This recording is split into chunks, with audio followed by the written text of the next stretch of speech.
Today I'm going to be showing you guys how I make videos behind the scenes of a Sunday gun day.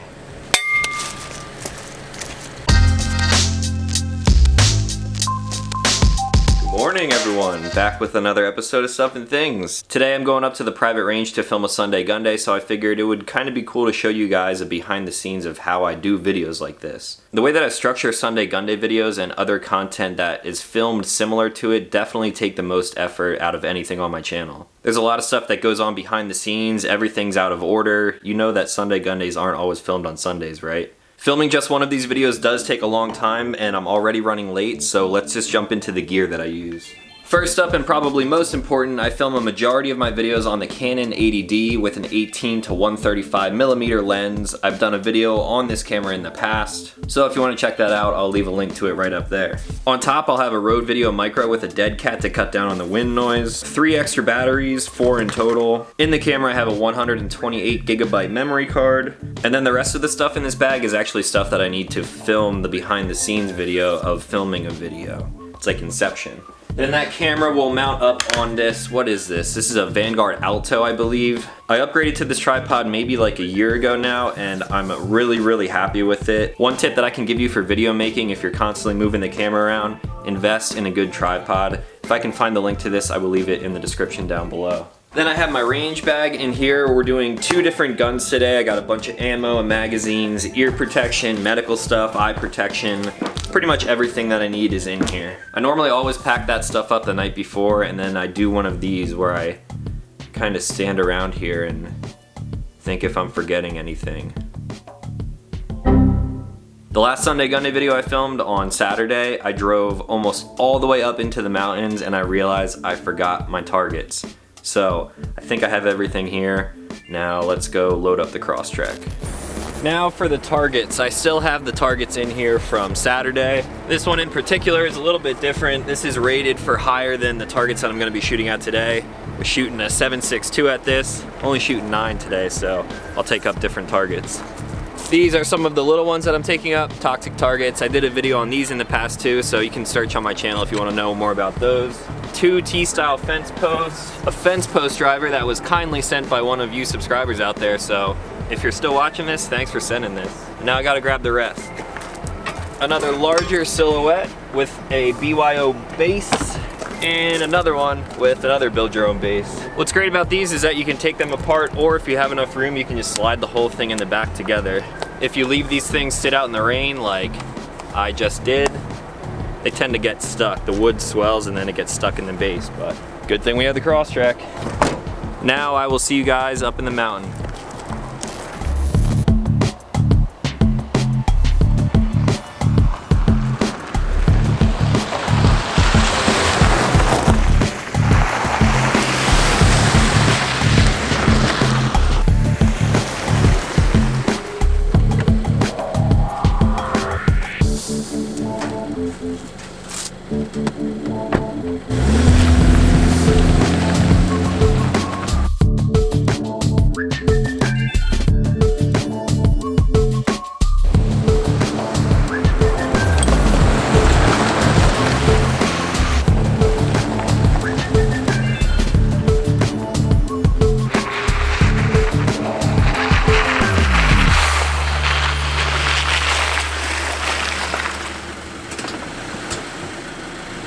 Well, here we are.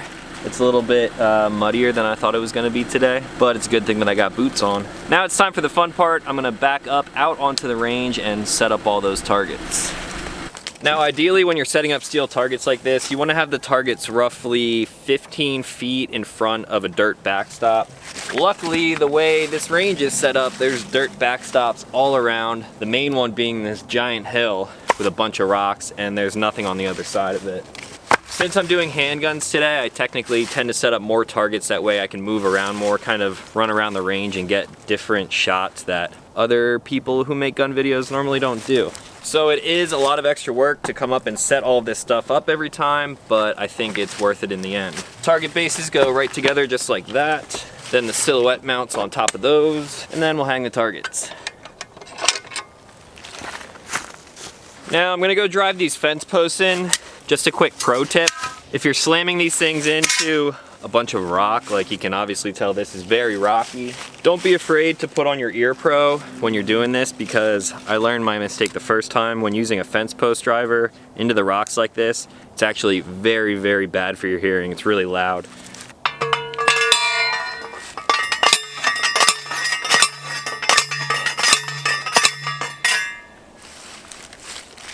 I normally don't go too wild with putting those in. The ground is a little muddy, so I should be able to get them out, but if I slam it in any further than that, it's gonna be a bitch to get out later. Plus, I'm only hanging these little guys on it.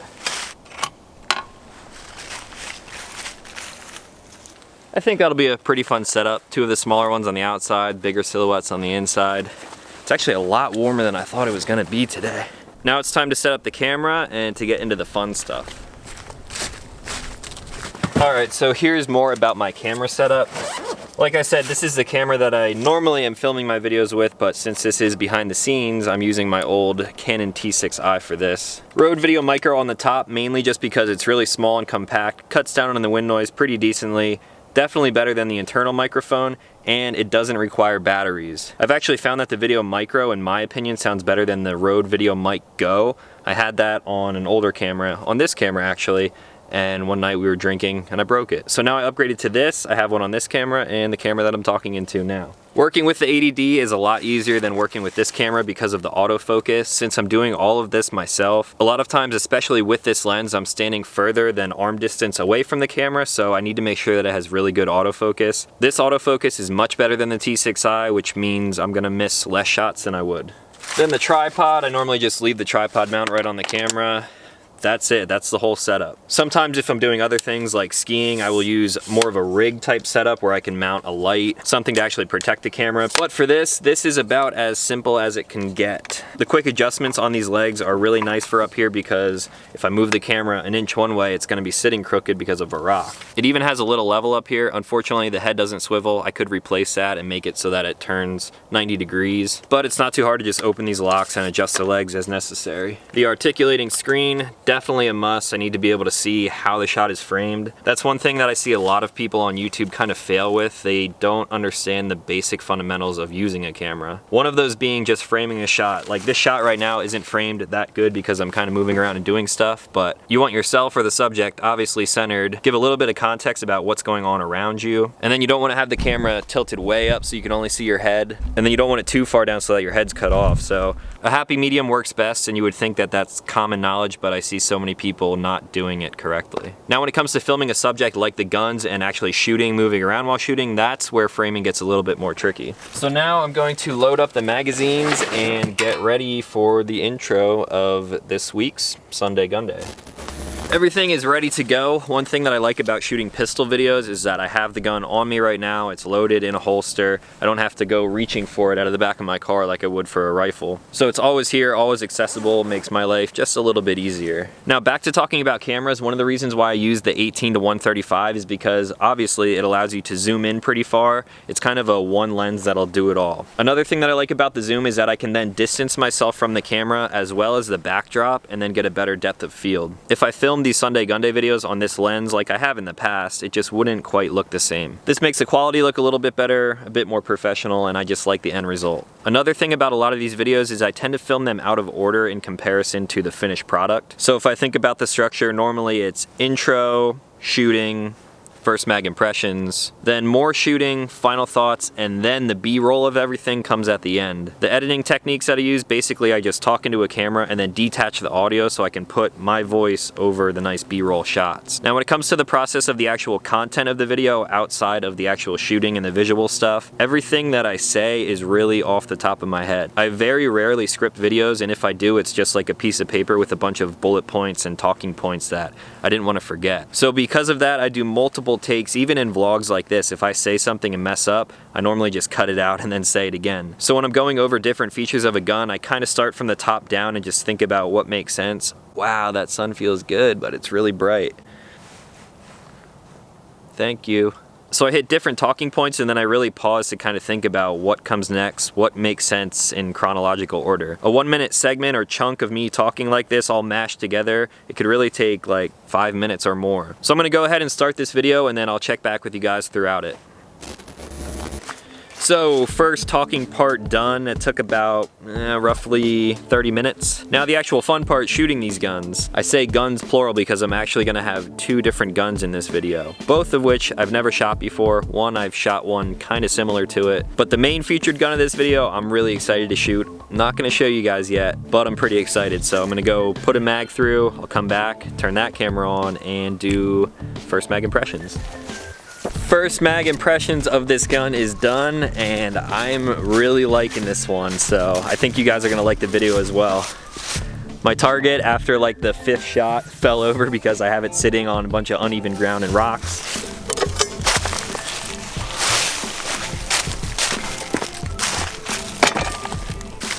Also, check out all the shrapnel in this 2x4 down here. Obviously, when you shoot these targets, they rock back and then all the bullet fragments just spray down at the ground. Back on Saturday when I was shooting the AK out here, there was obviously snow all over the ground. There was shrapnel in the snow going like 10 feet out each side of the target. So if you're shooting steel, make sure you're at the proper distance and always wear eye protection. So first mag impression is done. Now I'm going into the filming of the rest of the shooting. I'll normally do 100 rounds unless I'm really liking the gun. I think I really do like this gun, so I'll probably put more through it. And then the more I shoot, the more different camera angles I can get, the more like running around and drawing from concealment I can do. So should be a pretty fun time. I'll check back in a second. Thank you guys for watching, and I'll talk to you in the next one. That's the best feeling ever right there when I end a Sunday Gun Day video, because that just took what, that almost took like 2 hours filming the rest of that shooting part. Granted, I did throw another gun into the mix, so there was even more shooting, but that's finally a wrap on shooting. Actually, not yet. I have to do all the B-roll stuff now. Now for this B-roll, I'll basically just kind of walk around in the woods until I find a spot that currently has nice lighting depending on where the sunlight is coming through the trees. Put the gun down on dirt, a stump, a rock, pretty much anything, and just make sure that the lighting is nice. Sometimes I'll even take it a step further and make sure that I have an extra light here just so I can backlight something if I need to, but that's getting pretty extreme. Luckily the sun did come out then, so I should be okay with the lighting. I just don't know where I want to film this at. Now I have the spot picked out and the subject set up behind me right here. What I try to do is keep it up and elevated. That way I have some distance between the subject and whatever's behind it. What that allows me to do then is keep myself distance from the actual subject, zoom in a little bit, and get a better depth of field. Now for these shots, I'll generally use a mixture of both tripod shots and just handheld shots. I don't have a slider or anything, so it really takes like a lot of breathing, almost like when you're out shooting really long distances, you kind of take a breath before you pull the trigger. It sounds kind of dumb, but when you're trying to get really smooth shots like this, you kind of have to keep yourself grounded as much as possible. As many points of contact on the camera as I need to keep it stable. And then just like shooting long range, I'll take a deep breath and hold it, and then just do a slow panning shot. That way I can get all the cinematic-y B-roll type of stuff that you guys like to see. And that is finally a wrap. That took a little longer than a normal Sunday Gun Day would, but I think I got some good shots, and the video itself is going to be pretty long, but it's a good one as well. One thing that I actually forgot to mention, I never really talked about the camera settings of the different shots that I do. So mainly for the talking stuff, I'm filming at 30 frames per second like it is right now. For the shooting stuff and the B-roll, I typically switch over to 60 frames per second. That way, if anything happens that I want to slow the clip down for, it'll be a lot smoother. When I do the B-roll in 60 frames per second, it also helps because if I shake at all, it'll kind of minimize the look of it. And then when I take it into an editing program later, I can cut out the part where I didn't shake, slow it down, it'll be twice as long and still be just as smooth. When it comes to the shutter speed, you always want to double your frame rate when it comes to video. So if I'm shooting in 30 frames per second, my shutter speed will be set to 60. If I'm shooting in 60 frames per second, the shutter speed should normally be about 120. If you're creating content, one thing to remember is that it is more important to just get the shot rather than to make sure the shot is completely perfect with the lighting and everything else. What it comes down to is the actual content that you're filming. So I guess that is a complete wrap up here in the mountains. So I'm going to break everything down, put the targets back in here, and then head back home. It is after 2 o'clock now, and I haven't even eaten anything yet today. When does anyone have time to eat when you're filming a video of how to film another video? You should also kind of keep in mind that everything that you just saw me do here required double the effort, because I'm not only keeping you updated with the video that is coming out on Sunday, but I'm also doing the same thing of making the video. So effort is just doubled all around. Cleaned up, ready to go home and edit. Alright, I'm on my way home and I'm trying to think what would be the best way to tell and show you guys how I edit videos. The thing is, it's a whole entire process between editing, exporting, uploading, and just getting everything set when it's on YouTube, so it could really be a whole video in itself. I'm also not sure if I really want to put all of my editing tricks out on the internet just yet, but I can answer some of the main questions that people always ask me. One, what editing program do I use? Most of the time, I'm gonna say like 95% of all of my videos are edited in iMovie. 100% of them are definitely finished in iMovie, but there are some specific things that just can't be done in that program. For example, the intros to Sunday Gunday, I always do those in Final Cut Pro. I basically have like a template where I just kind of drag and drop over the clip, adjust the sound and the titles as they pop up.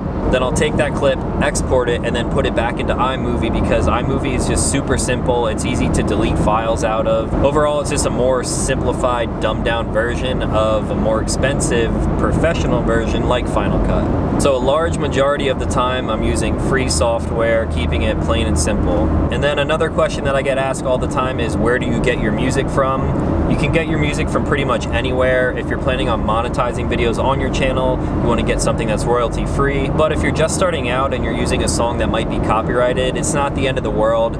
Yeah, you're not going to make money off it and the video could get taken down, but chances are if your channel is just starting and you're getting like less than 1,000 views per video, nothing's going to happen. YouTube has a free audio library that has thousands of songs that you can pick from. There's actually a bunch of creators on YouTube who make royalty-free music and they let you use their stuff in pretty much any video. All you got to do is like link their channel in the description. I used to use a lot of that stuff in the past. And then there's the paid way. If you want to go a more professional route, you can actually pay to use different people's music, get permission, things like that. I really do a combination of everything. The music is really important to me. It kind of has to like suit the mood of whatever's happening in the video. If I'm shooting guns, I like to use just like a laid back hip hop type of beat. I don't want people to be taking my channel too seriously. I want to keep it fun, fresh, and entertaining, but at the same time, it's not like a very serious thing to me. I'm just shooting for fun. There are some cases where I'm like doing drills where I would be using a gun in a self-defense situation, but that's a completely different story. So really, I just click around until I find a song that kind of fits the mood. If I'm at the beach, I'll use a lot of like